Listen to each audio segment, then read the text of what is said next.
Ready? 5 seconds.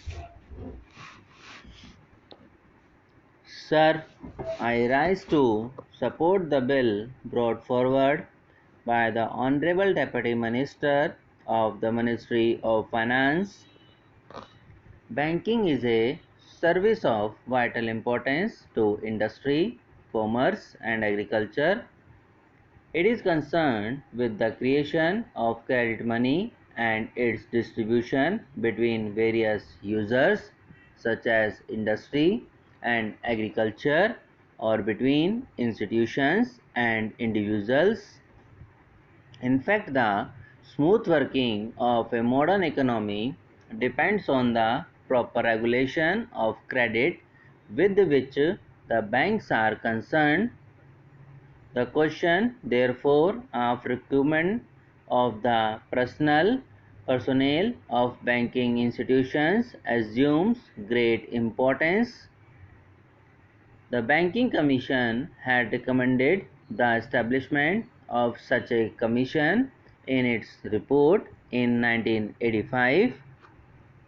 In fact, government have been rather late in bringing forward this very important and necessary piece of legislation. Before nationalization, some of the big commercial banks had made some arrangements of their own for recruitment of their staff.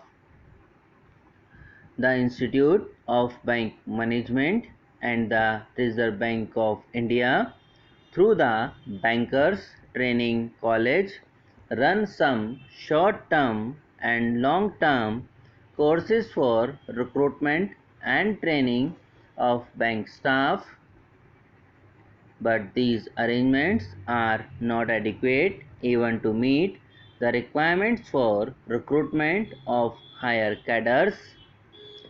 The largest proportion of bank staff consists of clerks and cashiers. The recruitment policies followed by most of the Indian banks before nationalization were not based on either scientific lines. In several cases, even minimum qualifications were not insisted upon. The Banking Commission has reported that many cases people who had not even passed matriculation examination were recruited as clerks. There was no proper evaluation of the aptitude or capacity, and very often caste and relationship determined the choice of candidates. Full stop. Lack of training facilities, however, aggravated the problem, and banks found themselves with staff which had neither aptitude nor ability to carry out the jobs assigned to them. The bill, therefore, is welcome. It seeks to provide for proper methods of selection for recruitment. It provides for the establishment of a body corporate to be called the Banking Service Commission.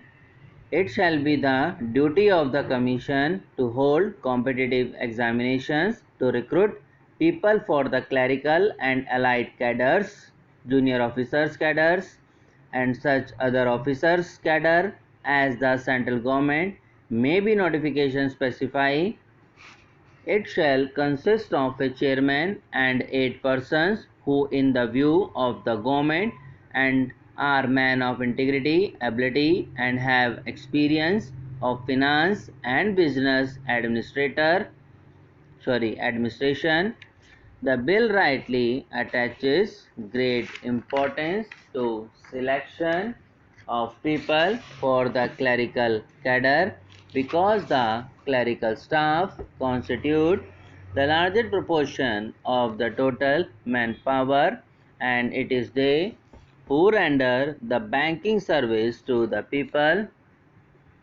Rapid expansion of banking ensures further that many of them will soon get promotion to the officers cadre. It has been emanated that every clerk can hope to reach the officers level in 10 or 12 years' time, every clerk is therefore a potential officer.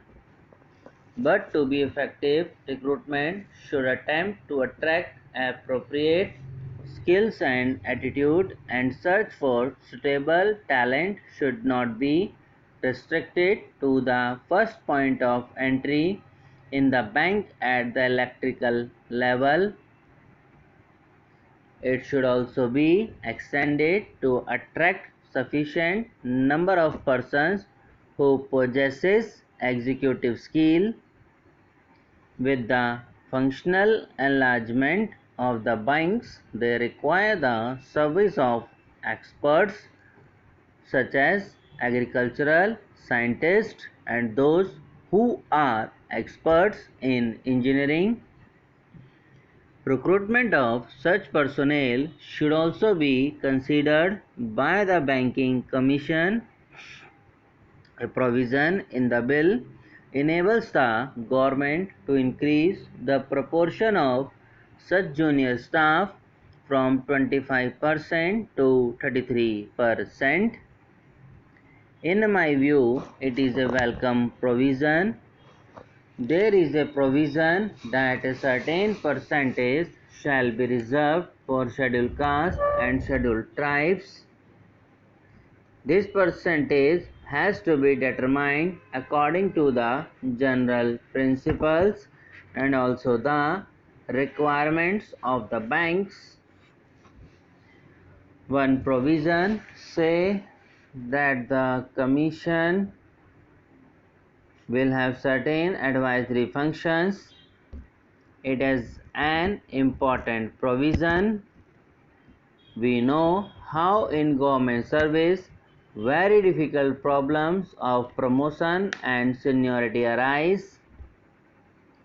It is better that they are solved by a third body rather than the superior officers who have sometimes prejudices against people working under them.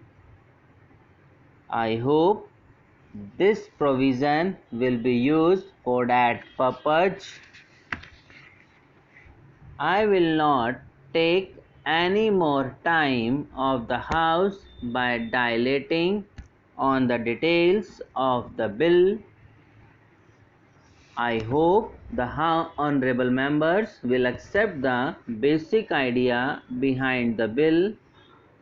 The establishment of a commission on the lines envisaged will impart objectivity and impartiality in the recruitment procedures of the banks by prescribing uniform qualifications and eligibility standards applicable in all public sector banks, and thereby help to type the right type of persons for the banking industry. Finally, there is a last clause which says that the government may extend the provisions of this bill to other banks. If the Banking Service Commission could cover the recruitment requirements of other commercial banks also, so much the better. We will have uniform standards for recruitment of personnel in all the banks.